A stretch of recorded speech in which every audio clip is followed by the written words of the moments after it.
जितने लोग तेजी में हैं वो तो जगे हुए हैं, नींद आती नहीं है। और जो सोते हैं वो भी बड़े एक छोटे से बच्चे की तरह सोते हैं एकदम, है ना। बच्चा कैसे सोता है? रात को बार बार उठ के जोर जोर से रोना, कई बार पोर्टफोलियो की याद जो आ जाती है।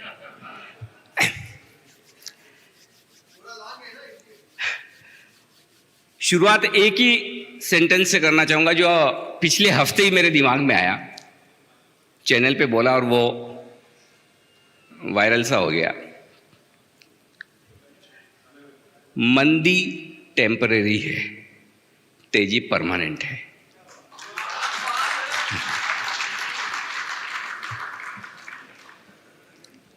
आप में से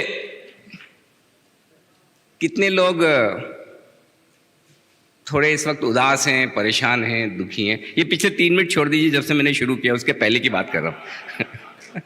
कितने लोग जरा हाथ खड़ा करके बताएं मुझे जरा। है तो है, उसमें क्या है, ये तो इमोशंस है हमारे।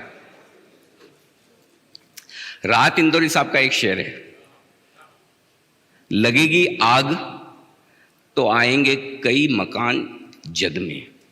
लगेगी आग तो आएंगे कई मकान जद में, जद मतलब पूरे इलाके में।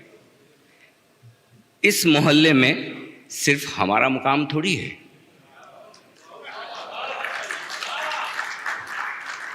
तो जहां हम हैं, जिस देश में हम हैं, जिस दुनिया में हम हैं, अगर वहां समस्याएं हैं तो ये प्रॉब्लम सिर्फ हमारे सारे आप सब आईएफए की थोड़ी है।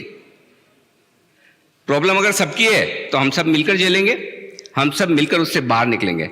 भावेश भाई ने मुझे बुलाया, पहले भावेश भाई आपका बहुत बहुत शुक्रिया, और आशीष सोमैया साहब जिनकी वजह से मैं आप सबके बीच में आ सका। और आने की वजह सिर्फ एक ही थी, क्योंकि जिस वजह से मुझे इनविटेशन दिया वो मुझे बहुत अच्छी लगी। बोले सर थोड़ा हौसला बढ़ाना है, कॉन्फिडेंस देना है, बस उन्हें यह बता देना है कि जो कर रहे हैं वो गलत तो नहीं कर रहे हैं। लगता है कि आपको, आप जो काम कर रहे हैं, जो कारोबार कर रहे हैं, जो प्रोफेशन में जिसमें, कितने लोगों को लगता है कि गलत है? भावेश भाई गलत बुला लिया फिर आपने मुझे। चलिए, सबसे बढ़िया बात है कि आपको ये इस बात का कॉन्फिडेंस है कि आप गलत प्रोफेशन में नहीं है, और मैं आपको कॉन्फिडेंस से कह सकता हूं कि आप गलत प्रोफेशन में नहीं है। और क्यों कह सकता हूं, इसके लिए मैं आपको थोड़ा सा फ्लैशबैक में ले जाना चाहता हूं।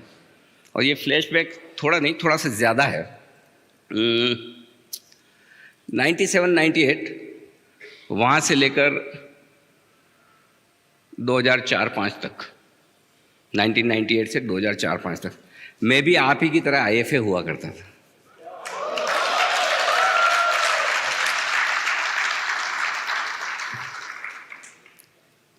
म्यूचुअल फंड डिस्ट्रीब्यूशन मैंने उस जमाने में किया है जब लोग म्यूचुअल फंड्स समझते भी नहीं थे, जानते भी नहीं थे।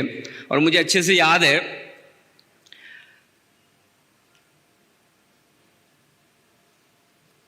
उस समय साल 2002-2003 की बात होगी। तब मैं और मेरे एक मित्र होते थे, निपुण मेहता, आप लोग काफ़ी पहचानते होंगे शायद उन्हें। हम दोनों मिलकर ये डिस्कस करते थे, हम एक ही केबिन में दोनों बैठते थे, और हम ये डिस्कस करते थे कि किस तरह से लोगों को रेगुलरली डिसिप्लिन के साथ इन्वेस्टमेंट करवाया जाए। और तब ये एसआईपी टाइप का प्रोडक्ट हम सोचते थे, और कई सारे फंड हाउसेस थे जिनसे डिस्कस करते थे। फाइनली ऐसा एक प्रोडक्ट निकल कर आया जिसे आप दुनिया का 8वां अजूबा कहते हैं। पहली बार साल 2000 में, 1999-2000 में, आप बिलीव नहीं करेंगे, तब मेरे बॉस हुआ करते थे मिस्टर आनंद राठी, और वो बीएससी के प्रेसिडेंट थे। और जब मैं म्यूचुअल फंड डिस्ट्रीब्यूशन और इसका काम 97-98 से करना शुरू किया था उन्हीं के ऑर्गेनाइजेशन में, तो मैंने उन्हें एक आइडिया दिया। वो आइडिया ये था कि सर ये बीएससी के पास जो इतना सारा पैसा है इन्वेस्टर प्रोटेक्शन फंड का, right, because on each and every transaction they charge in some fee which goes to investor protection fund. Why don't we invest it wisely? तो उन्होंने बोला अनिल क्या करना चाहिए? I said let's try to put it into mutual funds. BSc का पैसा mutual fund में, ठीक नहीं है। मैंने कहा नहीं ठीक है, हम डेट म्यूचुअल फंड में रखेंगे। और वो वक्त था, पहले मैंने उन्हें कन्विंस किया, उन्होंने समझा, हाँ किया। उसके बाद बीएसई के सीएफ और हमने मिलके लगभग सारे म्यूचुअल फंड से हमने मीटिंग्स की, और तब पहली बार म्यूचुअल फंड इंडस्ट्री में बड़ा होलसेल पैसा आना शुरू हुआ। वहां से आज जो जर्नी है, मुझे मालूम है उस समय अलायंस म्यूचुअल फंड के फंड मैनेजर समीर अरोड़ा साहब होते थे। समीर जी मेरे बहुत अच्छे मित्र हैं। मैं उनके पास गया था उनके फंड में मीटिंग करने कि बीएसई का बड़ा पैसा है, 550 करोड़ है, डालना है फंड में। विनीत उदेशी उनके डेट फंड मैनेजर थे। वो बोले यार क्या इसको देता है तू पैसा, ये साल का 8% देगा, मेरा स्टॉक दिन का 8% बढ़ता है। मैंने कहा बढ़ता होगा समीर जी, लेकिन पैसा बीएसई का है। वहां से जो इंस्टीट्यूशनल पैसा आना शुरू हुआ, कई कॉरपोरेट्स, उसके बाद आज वहां से हम यहां तक आ गए हैं। लेकिन आगे क्या, आगे क्या में दो चीजें हैं। इस वक्त आपके बिजनेस के लिए माहौल वैसा है, ठीक उस तरह से एक बिजनेसमैन ने 2 सेल्समैन अपॉइंट किए, आपको मेरी कंपनी के जूते बेचने हैं, ठीक है। किसी एक आइलैंड पे भेजा, ट्राइबल इलाका है। एक तो तुरंत आ गया, ना खाने को कुछ है ना पीने को कुछ है, क्या किसी जगह भेज दिया। और यहाँ एक भी आदमी मुझे ऐसा नहीं दिख रहा जो जूते पहनता है। यहाँ तो कोई मार्केट ही नहीं है। I am back. दूसरे ने कहा सर आपने भेजा तो मुझे 2 दिन के लिए, लेकिन मुझे लगता है मुझे लंबा रहना होगा यहाँ, शायद मैं महीना भर यहीं रहूं। यहां इससे बड़ा मार्केट मुझे और कहीं लग नहीं सकता जहां कोई जूता पहनता ही नहीं है। मुझे सिर्फ इन्हें यह समझाना है कि बगैर जूतों के आपकी लाइफ अच्छी है, नो डाउट, लेकिन जूते पहनने के बाद कितनी बेहतर हो सकती है, तो मेरे लिए 100% मार्केट है। आपको यही सोचना है आपके लिए मार्केट कितना बड़ा है। मंदी के समय 2 काम होने चाहिए। पहला, जिन्होंने आप पर भरोसा करके पैसा दिया है, आपकी एडवाइस पर पैसा लगाया, उनकी हैंड होल्डिंग करना, भरोसा देना, विश्वास जगाना कि आपने कुछ गलत नहीं किया है। यह काम बहुत जरूरी है, क्योंकि जब तक हम वो नहीं करेंगे, देखिए एक हिंदुस्तान में हमारी आदत बहुत साफ है, अगर मेरा स्पीच अगर बराबर नहीं हो रहा, आप लोगों को पसंद नहीं आ रहा, तो उसके लिए जिम्मेदार भावेश भाई, क्योंकि उन्होंने इतनी ज़्यादा देखो इधर लाइट लगा रखी है, माइक की आवाज़ बराबर नहीं है, एकदम टाइम से शुरू कर देते हैं। मैं 50 बहाने बनाऊंगा, लेकिन मैं तैयारी नहीं करके आया, ऐसा तो है ही नहीं। मेरी जिम्मेदारी के लिए, मेरी गलती के लिए हमेशा कोई न कोई और जिम्मेदार है। ठीक उसी तरह से कोई इन्वेस्टर हो, ये मान के चलिए वो कभी नहीं मानेगा कि अगर कुछ गलत हुआ है तो वो जिम्मेदार है। हमारा प्रोफेशन ऐसा है, आपका तो फिर भी ठीक है सर, हमारा तो और भी खराब है। ताली और गाली साथ में मिलती है हर रोज। और थैंक्स टू सोशल मीडिया, बहुत सारे आराम से फुर्सत में लोग हैं जो दिन भर ट्रोल करते हैं। और दूसरी, हिंदुस्तान में हमारी जो आदत है, एक तो पहली तो ये कि मेरी गलती के लिए मैं जिम्मेदार हूं नहीं, और दूसरी ये कि 2 जने लड़ रहे हो, झगड़ रहे हो, तो हम सब काम छोड़ के खड़े हो जाते हैं। अब देख लें भाई ये किस लिए झगड़ रहे हैं, थोड़ा तो मजा आएगा। तो दूसरों के झगड़ने पे हमें मजा भी बहुत आता है। ऐसी सिचुएशन में आपके लिए बहुत जरूरी है कि जो इन्वेस्टर्स आपके हैं, जो परेशान हैं, अपने पोर्टफोलियो को देखकर दुखी हैं, उन्हें आपको जाकर समझाना है। यार आप, आई एम श्योर आप कर भी रहे होंगे, लेकिन वो कॉन्फिडेंस आप कैसे देंगे, ये इंपॉर्टेंट है। और ये कॉन्फिडेंस आप 2 तरीके से दे सकते हैं, आप अपने एक्सपीरियंस से और अपने डेटा के साथ। फैक्ट्स फिगर्स के साथ जाएंगे, बताएंगे, तो कभी कोई नाराज नहीं होगा, पहली चीज। दूसरी चीज जो है, ये वो नाराज इन्वेस्टर हैं जो आपने पिछले 5-7 सालों में बनाए हैं। 2012-13 के बाद वाले ही नाराज है, उससे पहले वाले तो नहीं है ना? नहीं है ना? पहले वाले भी हैं, फिर तो आपने कुछ गड़बड़ की है। 2008 से 2010-12 के बीच में जिन्होंने पैसा लगाया उनके पोर्टफोलियो तो अभी भी अच्छे ही हैं, खराब नहीं है। 12-13 के बाद, 14 के बाद जिन्होंने पैसा लगाया उनके पोर्टफोलियो जरूर खराब है। आपका टाइम 25% एलोकेशन इस बात पर होना चाहिए कि जो मेरे एग्जिस्टिंग क्लाइंट्स हैं उनको मुझे संभालना है। लेकिन ये सब रोना धोना छोड़िए, 75% वक्त आपका नए क्लाइंट्स में जाना चाहिए। और क्यों जाना चाहिए? जो क्लाइंट आपने 2008, 2009 में बनाए, 2010 में बनाए, वो आपको हमेशा थैंक यू कहते होंगे। इस मंदी में जो आपके पास क्लाइंट बनेंगे वो लाइफ लॉन्ग आपके साथ रहेंगे। और इससे बड़े आपके लिए मौका हो नहीं सकता जब दूसरी एसेट क्लासेस ऐसी हैं जिनमें पैसा लगाने का कोई बहुत बड़ा इंसेंटिव है नहीं। किसी भी एसेट क्लास में तेजी तब होती है जब इन्वेस्टमेंट का पैसा है। अगर इन्वेस्टमेंट का पैसा नहीं आ रहा तो तेजी होगी कैसे? रियल एस्टेट में बंद हो चुका है, इन्वेस्टमेंट छोड़िए, कंजम्पशन भी कम हो गया है। तो प्लस जो कुछ तेजी रियल एस्टेट में बनती थी ज़्यादा ब्लैक मनी की वजह से होती थी, उस पर रेस्ट्रिक्शंस आ गए हैं। जो आपकी रजिस्ट्रेशन प्राइस है और मार्केट की रियल प्राइस है वो लगभग बराबर हो गई। तो कहते हैं ना कि कच्चे का पैसा जाने की जगह ही खत्म हो गई। तो नेचुरली अब रियल एस्टेट में कोई पैसा लगाता नहीं। गोल्ड सिल्वर में थोड़ा बहुत जाता है, जाएगा, लेकिन वो भी कम हो गया। ठीक है, ये 2 महीने ठीक निकले, उसके अलावा तो पिछले 5-6 साल से तो गोल्ड ने रिटर्न दिए नहीं, तो वहां पर भी लोग पैसा नहीं लगा रहे हैं। पैसा तो फाइनेंशियल एसेट्स में ही आएगा,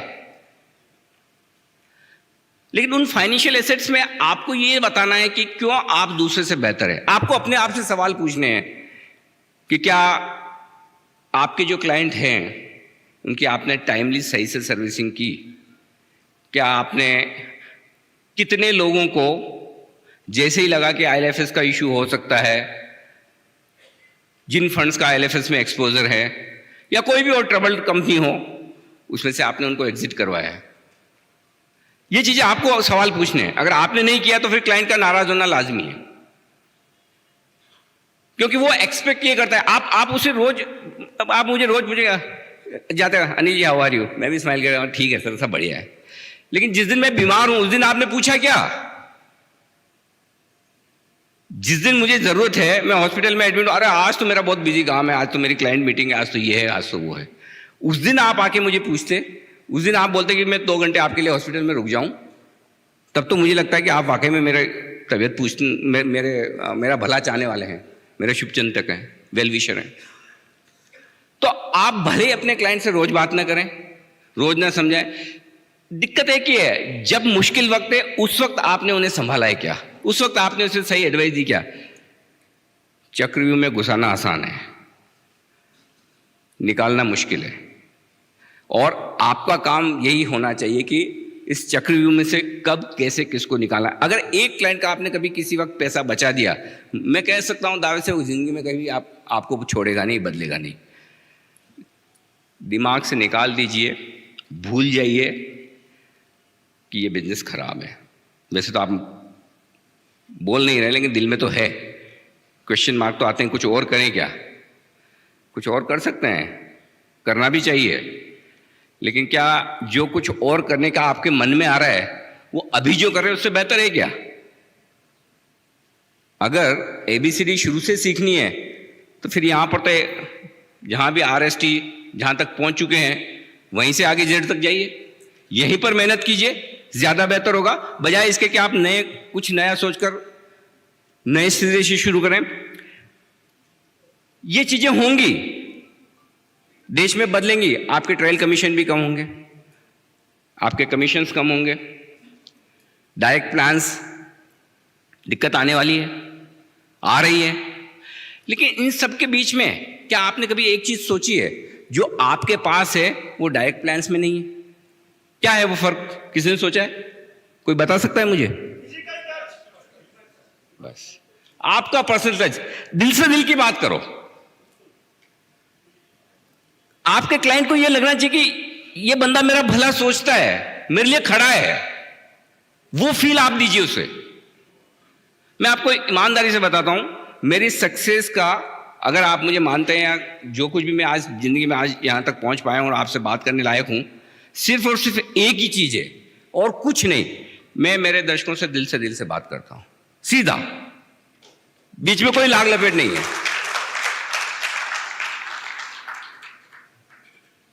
मेरे दर्शक मुझे देख रहे हैं तो मैं अनिल सिंघवी हूं, वो नहीं देख रहे तो मैं कुछ नहीं। बहुत साफ है। मेरे पास कोई ऐसा सिस्टम नहीं है, कोई ऐसा मेरे पास में तरीका नहीं है जिससे मैं उन्हें अपने टीवी चैनल के सामने बिठा के कहूं तुम्हें देखना ही पड़ेगा। उनके हाथ में रिमोट है। एक सेकंड में अनिल सिंघवी नहीं रहेगा। ठीक उसी तरह से आप अपने प्रोफेशन में अगर आप अपने क्लाइंट से दिल से बात करेंगे, वो कहीं नहीं जाएंगे। प्रॉब्लम प्रॉफिट और लॉस की नहीं है, प्रॉब्लम पोर्टफोलियो में होने वाले नुकसान की नहीं है, प्रॉब्लम कॉन्फिडेंस की है, प्रॉब्लम क्राइसिस ऑफ कॉन्फिडेंस की है। आपके क्लाइंट का आप पर से भरोसा नहीं हटना चाहिए, नहीं टूटना चाहिए। यह बहुत जरूरी है, यह बहुत जरूरी है। वो रहेगा तो सब कुछ रहेगा। बाकी तो छोटी मोटी दिक्कतें हैं, हर बिजनेस के डायनामिक्स बदलते हैं, आपके भी बदल रहे हैं। शायद मैं थोड़ा फॉर्चुनेट था, टाइमली कुछ और फील्ड में चला गया। सारे लोग इतने फॉर्चुनेट ना हो, लेकिन मैं एक वो चीज़ बड़ा मिस करता हूँ एक्चुअली। और ये चीज़ जो आज मेरी सक्सेस में है वो काफ़ी हद तक इसी से आई है। क्योंकि जब मैं म्यूचुअल फंड्स डिस्ट्रीब्यूट किया करता था, पोर्टफोलियो बनाता था लोगों को, तो मुझे ये बड़ी फीलिंग होती थी, अरे यार ये नुकसान ना कर बैठे, अरे यार ये पैसा बनाए, ये फील होती थी। और एक्चुअली मैं आपको बताऊँ, जैसे आपने अभी देखा भी होगा कि मेरे इंट्रोडक्शन में आपने खाली CACS बोला, क्योंकि उसके अलावा मैंने कुछ किया ही नहीं। मैंने ज़िंदगी में 15 साल पहले जब CNBC ज्वाइन किया था, उससे पहले मैंने कभी कैमरा देखा नहीं, मैंने कभी स्टूडियो देखा नहीं, मैंने कोई कोर्स जर्नलिज्म का, मास कम्युनिकेशन का, मीडिया का ABCD नहीं पता, नथिंग। सिर्फ एक वजह से पहुंचा, और वजह ये थी कि जब मैं लोगों को एडवाइस करता था, लोगों को अगर मेरी एडवाइस पसंद आती तो मैं कई बार ये सोचता था कि क्या कोई ऐसा बढ़िया, बेहतर, बड़ा प्लेटफॉर्म हो सकता है जहां मैं ज़्यादा लोगों तक पहुंच सकूं। और ऊपर वाले की मेहरबानी में फॉर्चुनेट था कि मुझे एक चांस मिला। That was the time in 2005 CNBC was launching their Hindi news channel, Hindi business channel. That was CNBC Awaaz. And I met through a common friend, my earlier bosses, Raghav Bahl, Udin Mukherjee and all. तो तब तक मेरा career बहुत अच्छा चल रहा था, first class, बहुत बढ़िया था। और जब मैं इंटरव्यू दिया तो मुझे पूछा कि मीडिया में क्यों आना चाहते हो? मैंने कहा बस ऐसे ही, अच्छा लगता है, आप लोगों को टीवी पे देखते हैं तो बढ़िया लगता है, मुझे लग रहा है मैं भी टीवी पे आऊँगा, अच्छा लगेगा। This was my honest answer. लेकिन साथ में मैंने कहा, ये तो मेरा पर्सनल है, लेकिन जिस वजह से मुझे CNBC में उस वक्त जॉब मिला, उसकी वजह दूसरा आंसर था। मैंने कहा मुझे ऐसा लगता है कि मैं लोगों को पैसा बनाने में या पैसा बचाने में मदद कर सकता हूं, और अगर मुझे सही प्लेटफॉर्म मिले तो शायद मैं ज्यादा लोगों का भला कर पाऊं। इसलिए मुझे ऐसा लगा कि ये प्लेटफॉर्म शायद ठीक है, और उन्होंने मुझे रख लिया। रखा तो कैसे? जिस वक्त मैंने जॉब छोड़ा तो तब मेरी सैलरी जो भी रही हुई, और आपके भी कई सारे IFS जो जॉब में होता है आपका सिस्टम होता है ना कि आप इतना बिजनेस करेंगे तो इतना टाइम आपका कमीशन है, 1x 2x 3x your salary is your bonus and this is your salary. हमारे वहाँ भी ऐसे ही सिस्टम था। तो मैं अपनी सैलरी का 2x, इससे ज़्यादा तो मैं बोनस लेता था। सैलरी भी अच्छी खासी थी, बढ़िया थी, पैसे अच्छे मिलते थे उस ज़माने में, तो मिलते थे, आज का पता नहीं। तो CNBC ने मुझे सिर्फ 50% सैलरी पे ऑफर किया कि हम तो इतना पैसा देते नहीं है, आपको आना है तो देख लीजिए, बोनस तो भूल ही जाओ, वो जो मिलता था। And I asked couple of my friends who are close to me, and I asked my wife, are you sure you want to do this? You are doing so good, you are such a nice financial advisor. I said नहीं, life में risk तो लेनी, कुछ नया करना है, कुछ अलग करना है। मैंने ज्वाइन किया।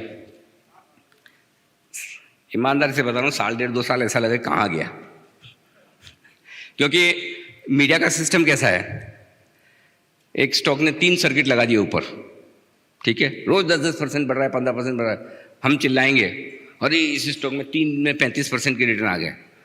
फर्ज करिए आप अपने क्लाइंट को फ़ोन करें, राइट, फ़ोन करके बोलें क्लाइंट को अरे सर देखिए ये स्टॉक 3 दिन में 30% बढ़ गया। उसका जवाब होगा 3 दिन पहले सो रहा था क्या? फ़ोन 3 दिन पहले करता तो 30% अंदर होते।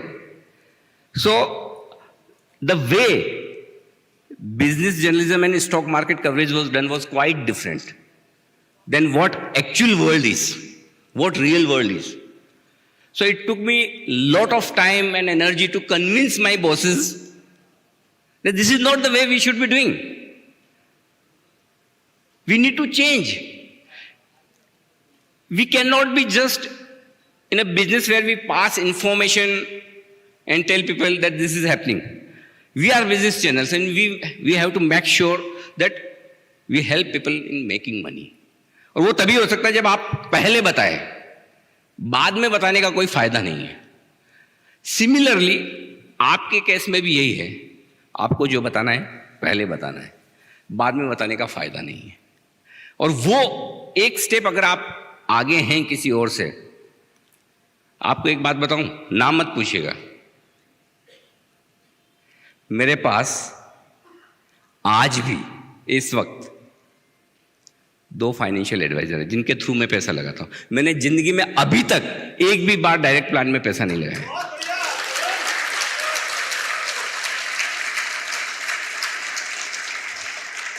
पूरी दुनिया मुझसे एडवाइस लेती है, मैं भी किसी से लेता हूं। इससे बड़ा मैं सबूत आपको नहीं दे सकता कि आपकी इंपॉर्टेंस क्या है और क्यों।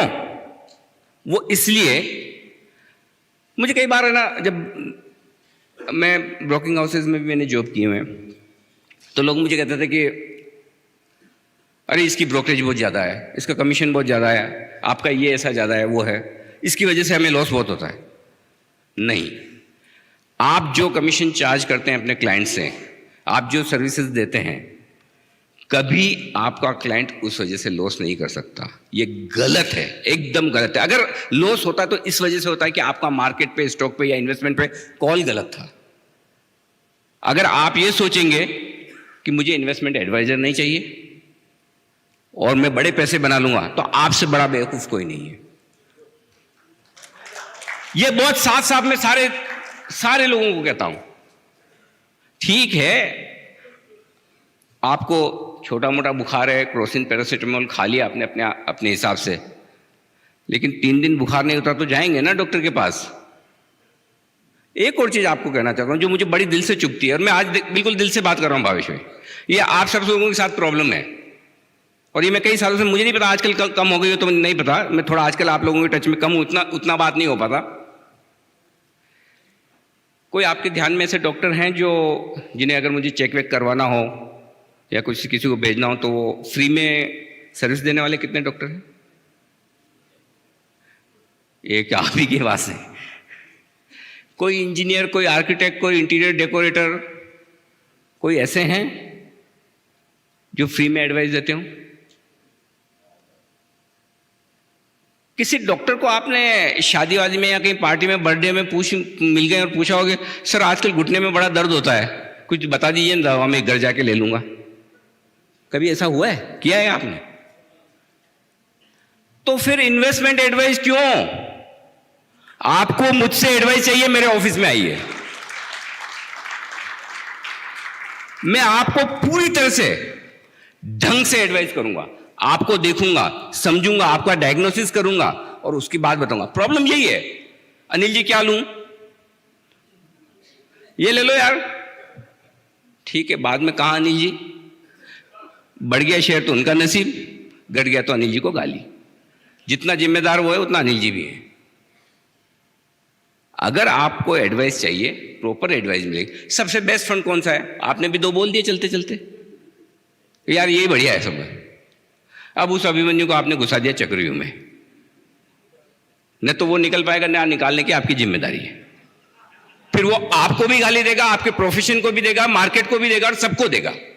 फ्री में एडवाइस देना बिल्कुल बंद कर दीजिए।